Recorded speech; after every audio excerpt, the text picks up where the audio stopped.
नमस्कार दोस्तों, आप सभी का स्वागत है अंकित कोचिंग क्लासेस की इस शानदार वीडियो में।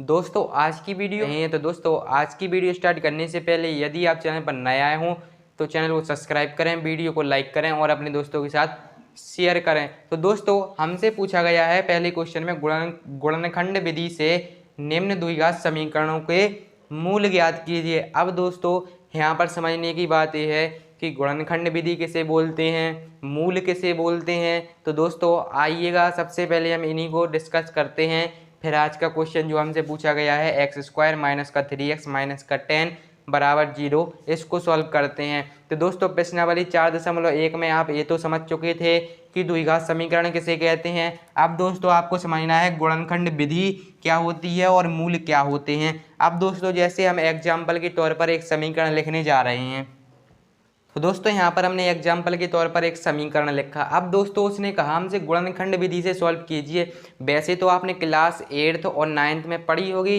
गुणनखंड विधि, लेकिन दोस्तों हम आपको फिर से अच्छी तरीके से रिवीजन करके बताते हैं। तो दोस्तों गुणनखंड विधि हमसे कहती है कि लास्ट वाली संख्या और जो हमारी पहली वाली संख्या होती है, क्या दोस्तों तीसरी संख्या और पहली संख्या अर्थात लास्ट वाली संख्या और पहली संख्या में जे यहाँ पर जो संख्याएं होती हैं उनका आपस में गुणा कीजिए। तो यहाँ पर 8 था और यहाँ पर दोस्तों कुछ नहीं था, तो एक तो रहता ही है, तो एक का गुणा किया तो 8 आ गया। अब दोस्तों वो कहती है कि इस और इसका गुणा कीजिए, तो गुणा हमारा 8 आ गया, हमने कर लिया। क्या कहती है? गुणनखंड विधि कहती है। और कहती है कि जोड़िएगा या घटाइएगा तो बीच में जो संख्या होती है वो प्राप्त कीजिए। तो दोस्तों यहाँ पर प्लस का 2 है, तो उसका कहने का मतलब है कि गुणा किया जाए तो संख्या हमारी 8 आनी चाहिए और जोड़ें या घटाव करें तो प्लस का 2 आना चाहिए। अब दोस्तों आपको इस प्रकार की संख्या ढूंढना पड़ती है अर्थात निकालना पड़ती हैं। तो दोस्तों इस प्रकार की संख्या ज्ञात करने के लिए आप क्या करते हैं, जो हमें 8 प्राप्त हुआ है आप इसके गुणनखंड करते हैं। तो 2 से आप इसको काटते हैं 4 बार कटता है, 2 से फिर काटते हैं तो ये 2 बार कटता है, 2 से काटते हैं तो एक बार कटता है।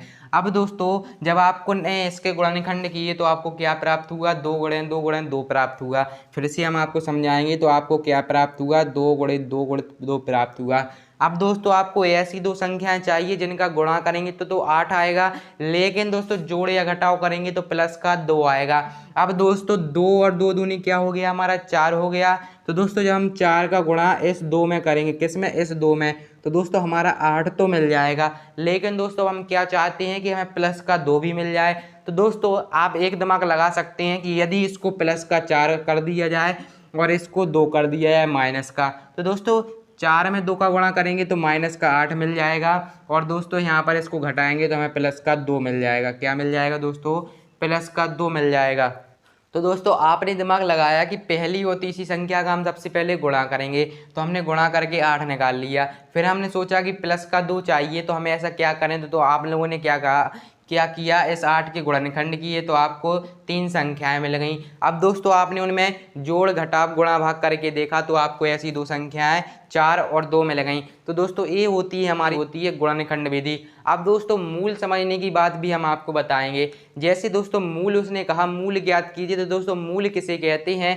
जैसे यदि दोस्तों हम इस समीकरण को सॉल्व करते हैं तो दोस्तों हमें x बराबर एक संख्या 1 मिलती है तथा x बराबर एक संख्या 2 मिलती है। अर्थात कहने का मतलब है यदि इसका आंसर हमें x बराबर एक मिलता है और एक 2 मिलता है, मतलब कि ये है कि यदि हमें इस समीकरण को सॉल्व करने पर, इस द्विघात समीकरण को सॉल्व करने पर जो 2 आंसर मिलते हैं वही हमारे मूल कहलाते हैं। अर्थात जब हमें अंत में x बराबर वो 2 संख्याएं मिलेगी वही मूल कहलाएंगे। तो उसने यही क्वेश्चन में कहा कि समीकरणों के मूल ज्ञात कीजिए। दोस्तों मूल वही होंगे जो हमें x के अंत में आंसर मिलेगा। तो दोस्तों इसको हम गुणनखंड विधि से सॉल्व करेंगे और इसके जो 2 आंसर आएंगे वही दोस्तों हमारे मूल कहलाएंगे। दोस्तों ये एग्जाम्पल सही नहीं था इसलिए यहाँ पर संख्याएं समान नहीं आई, लेकिन दोस्तों ये क्वेश्चन में दिया हुआ है इसलिए यहाँ पर आंसर और संख्याएं करेक्ट आएंगी। तो आइए दोस्तों आज का पहला क्वेश्चन हम स्टार्ट करते हैं। तो दोस्तों स्टार्ट करने से पहले हम इसको रफ करेंगे फिर इसको सॉल्व करेंगे। तो दोस्तों सबसे पहले हमें ये क्वेश्चन दिया हुआ है, इसको हम नीचे लिखते हैं फिर आगे बताते हैं आपको। तो दोस्तों यहाँ पर हमने क्या लिखा है, x² माइनस का 3x माइनस का 10 बराबर 0। अब दोस्तों हमने एग्जाम्पल के तौर पर आपको बताया था कि दोस्तों सबसे पहले इस पहली संख्या और इस पहली संख्या ये है हमारी और तीसरी संख्या ये है, इन दोनों का आपस में क्या करते हैं, गुणा करते हैं। तो दोस्तों आइए इसको यहाँ पर लिख के थोड़ा समझ लेते हैं। तो एक्स स्क्वायर माइनस का 3x, हमने दोस्तों आपसे कहा था कि इस संख्या का गुणा इसमें करेंगे। तो दोस्तों 10 का यहाँ पर 1 होगा, यदि कुछ नहीं होगा तो दोस्तों हमारे पास गुणा हो जाएगा माइनस का 10। और दोस्तों यहाँ पर हमने कहा था जोड़ घटाने वाली संख्या बीच में आती है। तो दोस्तों उसने हमसे कहा यदि गुणा करेंगे तो 10 मिलना चाहिए, और यदि जोड़ या घटाव करें तो माइनस का 3 मिलना चाहिए। तो दोस्तों अब हमें पता है कि ऐसी संख्या ज्ञात करने के लिए हम इस संख्या के गुणनखंड करते हैं। तो आइए दोस्तों इस 10 के सबसे पहले हम गुणनखंड करते हैं। तो 2 से हमें कटा 5 बार और 5 से कटा 1 बार। तो दोस्तों ऐसी संख्या हमारी होती हैं 5 और 2। क्या दोस्तों 5 और 2, यदि दोस्तों हम 5 का गुणा 2 में कर देंगे तो हमारा क्या हो जाएगा, 10 हो जाएगा। लेकिन दोस्तों हमें यहाँ पर माइनस का 3 चाहिए। अब दोस्तों जब हम 5 में से 2 घटाएंगे तो दोस्तों हमें प्लस का 3 मिलेगा। लेकिन दोस्तों शर्त ये है कि माइनस का 3 चाहिए। तो दोस्तों हम क्या करेंगे, बड़ी संख्या को माइनस का कर देंगे, छोटी संख्या को प्लस का कर देंगे। अब दोस्तों माइनस के 5 में से 2 जाएगा तो यहाँ पर पता क्या बचेगा, माइनस का 3 बचेगा। क्या बचेगा दोस्तों, माइनस का 3, क्योंकि दोस्तों बड़ी संख्या माइनस की है। तो दोस्तों इससे क्या पॉइंट निकल के आता है कि सबसे पहले हमको पहली और तीसरी संख्या का गुणा करेंगे, गुणा में जो हमारी संख्या आएगी उसके गुणनखंड करेंगे, फिर उसमें बड़ी संख्या माइनस या प्लस की करेंगे और जो हमसे पूछा गया होगा तो वो हमें निकालेंगे। तो दोस्तों यहाँ पर हमें क्या मिला, माइनस का 5 मिला और प्लस का 2 मिला। तो दोस्तों ऐसी दो संख्या हमें क्या मिली, माइनस का 5 मिला, प्लस का 2 मिला। आइए इसमें मान रख के सॉल्व करना प्रारंभ करते हैं। तो दोस्तों सबसे पहले हम इम्प्लाई जेड का साइन लगाएंगे ताकि किसी प्रकार की एग्जामिनर को चेक करने में दिक्कत ना हो। अब दोस्तों यहाँ पर सबसे पहले हमारा एक्स स्क्वायर ही रहेगा, तो हमने एक्स स्क्वायर रख दिया। लेकिन दोस्तों ये माइनस का 3x है, इसके हमने टुकड़े कर दिए, इसको अलग अलग कर दिया। अब दोस्तों हमें क्या मिला, माइनस का 5 मिला। तो दोस्तों यहाँ पर हमारा हो जाएगा माइनस का 5x। और दोस्तों और क्या मिला, प्लस का 2 मिला। तो दोस्तों यहाँ पर हो जाएगा प्लस का 2x। तो दोस्तों हमने लिख दिया प्लस का 2x। और दोस्तों ये माइनस का 10 एज इट इज रहेगा। हमने इस माइनस 3x को इस रूप में लिखा, लेकिन दोस्तों माइनस का 10 एज इट इज रहेगा और बराबर में क्या हो जाएगा, 0 हो जाएगा। अब दोस्तों उम्मीद करते हैं कि आपको ये कॉन्सेप्ट समझ में आ रहा होगा। थोड़ा दोस्तों पहला क्वेश्चन है, डीप में जाएंगे, डिफिकल्ट होगा, लेकिन आगे के क्वेश्चन ईजी हो जाएंगे आपके लिए यदि आपने ये अच्छे से समझ लिया। फिर से हम आपको बताएंगे, जैसे हमने इस माइनस 3x को तोड़ दिया, किस में तोड़ दिया, माइनस का 5x प्लस का 2x लिख दिया। यदि दोस्तों माइनस के 5x में से प्लस का 2x आप भी घटा भी देंगे तो माइनस का 3x मिलेगा, ये तो बात क्लियर है। इसलिए दोस्तों हमने इसको इस रूप में लिख दिया, कोई इससे कोई दिक्कत की बात नहीं है। अब दोस्तों इन दो में हम देखेंगे, इन दो संख्याओं में और इन दो संख्याओं में, ठीक है दोस्तों, इन दोनों में हम देखेंगे। अब दोस्तों हम क्या देखेंगे, हम आपको ये बताते हैं। दोस्तों इसके पास एक्स स्क्वायर है, इसके पास x है, तो दोस्तों दोनों के पास क्या ऐसी चीज़ है जो हम उनसे कॉमन ले सकते हैं। तो दोनों के पास x है जो हम इनसे कॉमन निकाल सकते हैं। तो दोस्तों यहाँ से हमारा क्या कॉमन निकल के आ गया, x कॉमन निकल के आ गया। अब दोस्तों यहाँ पर 2x थे, आप समझ सकते हैं। जब दोस्तों एक x बाहर निकल गया तो एक x अंदर बचा, तो दोस्तों यहाँ पर x हो गया और माइनस का 5 हो गया, क्योंकि दोस्तों यहाँ का x तो बाहर चला गया, तो यहाँ पर अकेला क्या बचा, माइनस का 5 बचा। अब दोस्तों यहाँ पर प्लस 2 ले ली, यहाँ पर 2 कॉमन ले लिया हमने। क्यों दोस्तों 2 कॉमन ले लिया, क्योंकि दोस्तों इस 2 का भाग 10 में तो चला जाएगा और 2 में तो 2 का भाग चला ही जाता है एक बार। तो दोस्तों यहाँ पर हमने अब क्या कॉमन निकाल लिया, 2 कॉमन निकाल लिया।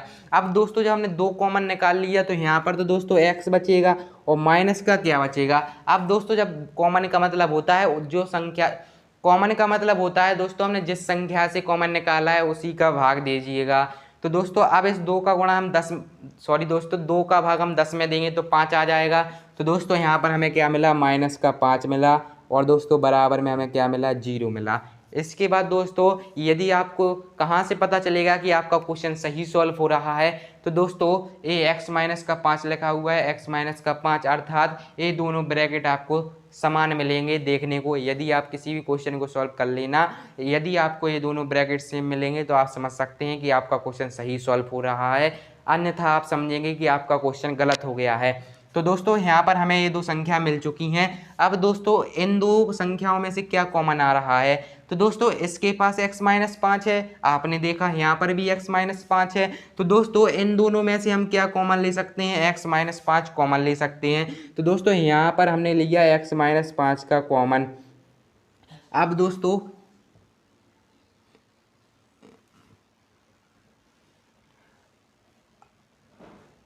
दोस्तों यहाँ पर हमारी x-5 ये दो जगह था, तो हमने इन दोनों को निकाल के बाहर लिख दिया। अब दोस्तों एक तो हमारी ये संख्या निकल गई, लेकिन दोस्तों अब हमारे पास और क्या बचा, और दोस्तों हमारे पास ये x बचा और ये प्लस का 2 बचा। तो दोस्तों हमने कोष्टक में लिख दिया, दूसरे कोष्टक में x प्लस का 2 और दोस्तों बराबर में कर दिया 0।